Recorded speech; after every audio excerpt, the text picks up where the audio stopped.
Hey, what's up everybody? BDO 44 coming at you with another video. Alright, so my prediction, and I had several predictions, but the one that made the most sense to me, with Dame going to the Milwaukee Bucks, is official. What the framework looks like right now, I don't know if there's anything else that's to shake out, but it looks like it's going to be a pretty simple trade, to be honest with you. First of all, the Phoenix Suns, the Blazers, and the Milwaukee Bucks all did a three-team deal. First, we'll talk about the Blazers. The Blazers are getting Drew Holiday, DeAndre Ayton, Amari Kamara, 2029 Milwaukee first round pick, and unprotected swap rights to a 28 and 30 pick as well. Not sure where those exactly are coming from, but I believe they're coming from Milwaukee. Unprotected swap rights, to be exact, for 28 and 30. Phoenix is going to be receiving Yusuf Nurkic, Grayson Allen, Nas Little, and Keon Johnson, and Dame Lillard will be joining Giannis Antetokounmpo as a Milwaukee Buck. This makes sense to me. This makes sense to me because the Bucks needed to upgrade their situation. Now, I don't think they got better defensively. You lose Drew Holiday, you ain't better defensively. But what you do is bring in a guy who's capable of scoring 71 points and basically capable of vaulting you to the top of the Eastern Conference. There's going to be more conversations to be had about this. Obviously, the information is just coming in now. Like I said, there could be more to this trade than what we see because a lot of times it is. But what we're looking at right now is very simple. If I want to talk about the Blazers situation, them bringing in Drew Holiday does not help their guard problem. It doesn't help their guard problem. I would then be looking to trade another guard, maybe Anthony Simons or Drew Holiday, although I love the idea of having Drew Holiday on my team as a defensive player. He can play the two as well, but you still got a lot going on there in regards to the guard spot. But I don't think that should stop you from bringing in the talent of a Drew Holiday and DeAndre Ayton. Amari Kamara is an exciting rookie that the Suns were really excited about, so him going to the Blazers is an excellent thing. And in the first round pick situation, I would have loved to have seen them get more picks, but I think you can just the same maybe trade Drew Holiday for that type of value if you want to continue to move some things around if you're the Blazers. The point is to bring in valuable assets, and bringing in Ayton and Drew Holiday, I like for the Blazers. Phoenix, to be honest with you, they just need to get rid of Ayton. Maybe swap some things around so that they have less value. I didn't take a look at Nurkic's contract and all of that, but I'd imagine that they were able to shed salary in this situation and just ultimately get rid of a guy that they probably would be best to get rid of. Kind of condenses their situation to a guy like Nurkic who's not going to demand as much attention as far as Ayton needs his touches and things like that to be his best. You don't have to really worry about that with Nurkic. He's not taking nothing from anybody. Nasir Little is a nice small forward that I've liked for a long time with the Blazers. Him going to the Suns just continues to boost their overall depth, for which they have plenty of. And then bringing in Grayson Allen. We know what Grayson Allen can do. He's played some good ball in the playoffs, kind of bounced around between Milwaukee and also the Bucks, of course. Started his career with the Utah Jazz. He's done some good things in the NBA. Of course, he has the history of being a dirty player, tripping people, kicking them in the you-know-whats, and so on and so forth. But it hasn't really had any of those issues being in the NBA over the last several years, so I'm pretty sure he's shaking that off. And Keon Johnson is another young talent that the Blazers have had kind of on the back of their bench. I don't know he's going to get many more minutes at all with the Suns, but he's a throw into this situation. And I think the Suns see this as addition by subtraction. And we told you guys, just because the Suns said they wanted to facilitate the Dame deal did not mean they were going to land Dame. And here we are. So it wasn't going to be too difficult for the Blazers to find that third team because the Suns had already committed to being that about 2 weeks ago. They just need to find somewhere to land Dame Lillard. Now, do I have any concerns about Dame reporting to Milwaukee? Yes, only because he said he only wanted to go to Milwaukee he said he only wanted to go to the Heat. Thing is, though, I don't know that the Milwaukee Bucks wouldn't have more interest in some of the Heat players than maybe the Blazers did. Because at the end of the day, a guy like Tyler Hero is from Milwaukee. So I can totally see them flipping Dame to the Heat after this. I can totally see that. But you want to see Dame play with Giannis. That's really what this is about. But just the same, maybe you can move Dame if he finds himself not wanting to report to camp and still feel good about acquiring his talent and his contract if you're the Bucks, since you could use that type of upgrade in your situation. I like the Bucks though. If Dame doesn't have any objections to going there, I don't see any reason to try to flip him to Miami just to make him happy. You know what I mean? I wouldn't. I think he's probably has a better situation right there in Milwaukee than he did if he were to go to Miami. Now, does he want to live in Milwaukee? No. You live in Portland? No. So what's really the difference? With respect to everybody in both of those cities, it ain't no difference. So for me, that's a championship caliber team who's won it, 3 years ago. And you're going to play with Giannis Antetokounmpo, arguably a top 3 player in the league. So Dame and Giannis, I just put them on a fantasy team together about an hour ago. That's what's so cool about all this for me. But, it's just one of those situations where I think the team that wins this situation ultimately is the Milwaukee Bucks, because you're landing Dame Lillard, and the only thing you're really giving up is Drew Holiday and a couple picks that, quite honestly, if you want to retrade Dame, you can get those picks back, maybe even more of them.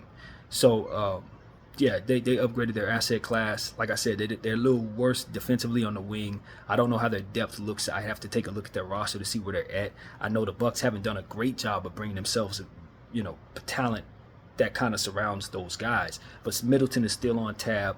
Bobby is still on tab. And, Brooke Lopez is still on tab. So what you have is a combination of some really high-level guys that will put you in a position to have a top-heavy roster. We just saw the Denver Nuggets win the championships with a top-heavy roster and no bench, basically. So you got to love this if you're Milwaukee. Congratulations to all the fans in Milwaukee, man. I'm pretty sure you're going to miss Drew Holiday to some degree, but not to the point where you'd rather have Drew than Dame. I don't believe that at all. And I think the Blazers are happy too. Ayton's definitely a winner today because he gets the heck out of Phoenix. He's been wanting to get out of there for a while now. He's been there his whole life, not just in his whole career, his whole life. And it just hasn't gone well there. The Blazers will allow him an opportunity to kind of get a little more touches. Guys like Scoot Henderson and Drew Holiday are going to be looking for him. And he's going to probably have more of a role there, especially with Nurkic not in the fold. So Ayton gets a brand new team. He gets to play with exciting young talent like Scoot Henderson, Shaden Sharp. I still think they need to do something with Anthony Simons. Honestly, I'd love to see Anthony Simons in his own situation because he really is a super high-level guy. It's just kind of going to be playing a role level right now, and I just think he's better than that. He's a starter in this league. But, you look at Kamara, that's another piece that the Blazers, as I said, the Phoenix really liked him. I think he had a really good, I think it was a summer league, I believe he played well in. If not summer league, then in the draft combine, whatever the case, he made some noise in the offseason that made it so that he has a name going into his career as a rookie. So I wouldn't be surprised if he makes noise with the Blazers this year. And those picks, you don't know what the future holds for the Milwaukee Bucks. Obviously, you would expect for them to be very good, but Dame is in his 30s, and Giannis could be out the door. So by the year 2029, those could be very good picks. I'm not just shooing them into being a good team come 2029, 28, and 30, for which these picks and swaps are going to be about. So I think everybody's going to walk away happy. Maybe the Phoenix Suns, you say, are the losers because ultimately they're not getting back so much talent. It's not like they're getting back really great names or nothing like that. But they didn't really give up anything they really wanted. They wanted Ayton off the books. Ayton didn't want to be there. They got a brand new situation with superstars, trios, guards that are going to basically control everything. And, of course, Bradley Beal, Devin Booker, and Kevin Durant. So you don't really need Ayton down there needing shots. He wasn't going to get them anyway. His value is just going to decrease as soon as the season starts based on the role he would be in. Now you move him in a deal that gets you back some guys that fit a little better. A guy like Grayson Allen you can see on your team for a couple more years. He's going to be able to give guys like, Bradley Beal a spell. And you just look at the fullness of what it is the Phoenix Suns has, and you just understand they brought in some solid role players. Nasir Little's a guy who can stretch the floor, big, small forward, and give Kevin Durant a spell.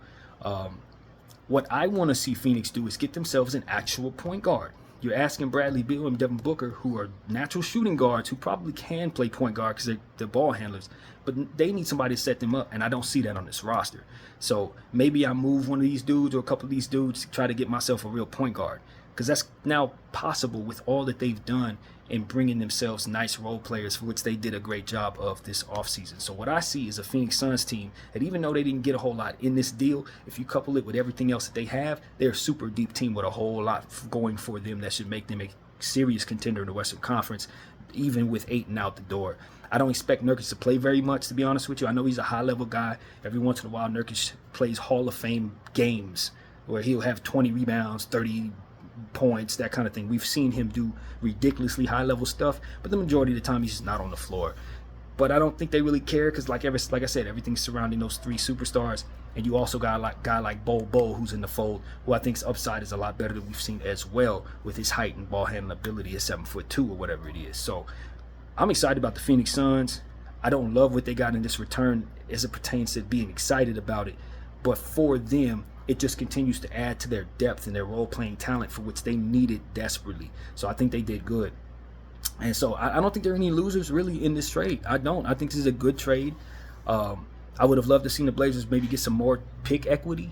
But for a guy who has a pretty strong contract in Dame Lillard, coupled with the fact he was trying to force himself to Miami, as to which they couldn't get the greatest deal for him, this is a good return, man. This is a good return. Bringing in Drew Holiday. Drew Holiday's not done. That's an all-star level player, arguably one of the best on-ball defenders this game has ever had. And you know what he can do when he on the offensive end when he's up at a high level. He's won an NBA championship. This is somebody who you're going to be able to either use at a high level or trade for a nice return. So I like what they did here in getting Drew Holiday and DeAndre Ayton. I probably look to maybe retrade those guys very soon so that I can kind of keep that timeline that I want for Scoot Henderson and Shaedon Sharpe in place.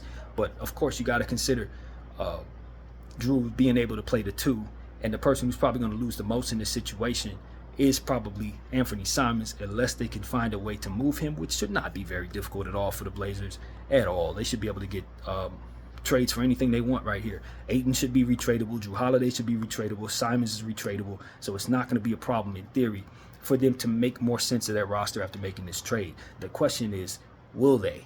Or will they just sit on what they have and then have Drew Holiday, Scoot, and Simons try to play a trio situation, which kind of defeats the purpose of trading Dame in the first place in a way. But I do like the defensive talent that they brought in Drew Holiday. They're definitely a better defensive team than they were with Dame Lillard, believe it or not. And they still have enough offensive talent with Scoot coming in to help them be where they want to be in terms of just being a solid team. This ain't a good year for the Blazers, but Drew Holiday is a winner. Scoot Henderson is a high-level rookie who could be Rookie of the Year. Shaedon Sharpe is a guy who can make a huge jump, especially on the offensive end. I can see a world where he scores a 35-point game this season. And so, Blazers, I can argue the Blazers are better. I can argue the Blazers are significantly more confident. I ain't going to say significantly better, but they're more confident that they can move stuff around a bit easier now that this trade is made. A guy like Kamara, you love what his future looks like. On a rookie contract, if he continues to be what it is we think he can be, he's going to be able to have great things happen for himself in Blazer land. And when you move Nas Little, and Keon Johnson and some of the other guys that they've also moved, you just love the fact that there should be an opportunity for a young guy like Kamara to play for the Blazers right next to Shaedon, right next to Scoot. So this is good. This is good. Also, I can't remember exactly who it was that the Phoenix Suns signed from the Blazers, but you can see where a guy like Nas Little and Keon Johnson have guys that they've played with already on the team with the Phoenix Suns, and that's a big thing for a contender. You want to make sure you have as much synergy as possible, especially in your second unit when you're as top-heavy as them. So they got a couple Blazers that are already on this team that just came over from last year from the Suns, or vice versa, and you definitely see them adding more synergy there from the Blazers to the Suns. So that's big when you're talking about having second units on a team like that. So it's a lot to look at here. It's all very good. I would still make more trades if I were the Blazers. I would still try to do a few more things if I'm the Bucks, if possible. Now that I've brought in Dame Lillard, maybe I am looking to move a guy like, I don't want to overthink this, but maybe I am trying to turn 1 into 2 if I'm the Bucks, to try to give myself more depth, just like the Phoenix Suns have done over the past 3-4 months. They need to maybe turn, I don't want to say the wrong name because I honestly don't know. But for me, I like Brook Lopez because he's coming off a great season, but he's old, just like Dame. I don't need 2 30-plus old guys eating that much of my cap. I'm probably going to move Drew Holiday at the deadline. Not Drew Holiday, Brook Lopez at the deadline for something younger, maybe for 3 pieces or something like that, to give myself more trade equity so that I can get better from here. Because what you don't want to do is simply think that Dame and Giannis are going to be happy together. Not if the rest of their team is trash. We know Dame has had that growing injury that kept him out for a length of time. If for some reason he has another growing injury like that, it's just Giannis and Chris Middleton. That ain't going to cut it with Chris Middleton basically starting to see father time now. Maybe I turn Chris Middleton into something. Honestly, maybe I try to see what the market is on Chris Middleton, even though he's such an efficient player, and you love the idea that him and Dame are going to basically make every shot they take, which is really exciting. But now you're looking at a situation where if Brook Lopez were to go down, your defense is going to go left. Yes, Giannis is one of the best defenders in the world, but he's also coming off the back injury. Will that be lingering? These are the types of things I wonder about. So I don't think that you feel as confident about the Bucks in terms of health as you did before this trade was made, because I think Drew Holiday is just a more sturdy piece. Guys like Grayson Allen, they're sturdy. You could count on them to play a little more than maybe you would expect. An old Brook Lopez, Dame in his 30s, Giannis coming off the back, and with all of that. So it's a lot to look at in terms of health expectations for the Milwaukee Bucks. I'm not overly excited about that aspect of it. But the efficiency on the offensive side, coupled with the efficiency of Brook Lopez, who can shoot the three like crazy, coupled with the efficiency of a guy like, what's my man's name? I just said it. I can't think of it. The power forward who played for the Team USA, Bobby Portis. Maybe I turn Bobby Portis into a couple pieces. Maybe I try to shop him somewhere, see if I can get maybe a trade equity, something that can be retradable for him. Maybe not, you know what I mean? But at the end of the day, for this upcoming season, you might want to run out there with these guys, but count on the 30-year-olds to start to fall off the cliff very quickly if you're the Milwaukee Bucks. Do not underestimate the fact that you brought in old guys. Great, fantastic old guys, but you're paying them a lot of your cap. You got Dame's contract on tab, and you got Brook Lopez contract on tab. I don't need both of them. I do not need both of them. So that's what I'm looking at if I'm the Milwaukee Bucks. It ain't necessarily, a thing that they have to do right now, but probably if not at the trade deadline, at the end of the season, you got to move Brook Lopez and you got to get something young for him. Do not expect for him to continue playing like this until 40 and 50. That's not going to happen. He's already, 37, 36? Yes, he's coming off a great year, but no, you don't expect him to keep on playing like this. You more so expect him to fall off a cliff. So that's very important for the Milwaukee Bucks to take what I'm saying very seriously. I like Brook Lopez because of the size. And then when you're talking about size, with the type of guys they're going to be going up against, you want as much help for Giannis in size as possible. But at the end of the day, the guy's old. He's old, man. And that's just what it comes down to. So, yeah, he can block some shots if he can stay healthy. Do I expect him to stay healthy? I really don't. Not Brook Lopez. I don't. And Chris Middleton's injury prone as well. You know what I mean? That's kind of the problem. So, Milwaukee still have more work to do, unless they don't believe they do. They can run out there and be a playoff team, but I don't have them win the championship until they find more sturdy pieces to put around Dame and Giannis. They need more sturdy pieces. It ain't enough to be able to be efficient, and that's great. That's all wonderful so long as everybody's healthy. Do you expect them to stay healthy? And the answer is, I do not. Absolutely not. So that's the concern with the Milwaukee Bucks. Can you stay healthy? And, yeah, that's what I'm looking at. So teams got better, man. Teams got better. There's no way around that. The Blazers, I think, with addition by subtraction, coupled with the defensive ability of Drew Holiday, if you can just find a way to slot him in properly without him taking away minutes from Scoot, again, trading Anthony Simons should be on the priority list right now. I don't even start the season with him. He's out. Basically, I'm moving that contract, and it should not be difficult to do. And then you'll have Scoot able to just start the season with the point guard position all to himself, even though I wonder about his health too, because he had some issues staying healthy in the summer league. So maybe you want to give it a year before you give him over the keys to the car like that, which makes Drew a little more reasonable for the Blazers, just in case you don't trust Scoot's first year like that. But we'll see, man. We'll see. The Blazers have some studying to do in regards to their own team. But I like the addition of Ayton for the Blazers. I think he's going to come in with a much more intriguing attitude as it pertains to being involved, because a lot of what's wrong with Ayton is, can he stay active? Can he stay motivated? Can he just be involved a little more?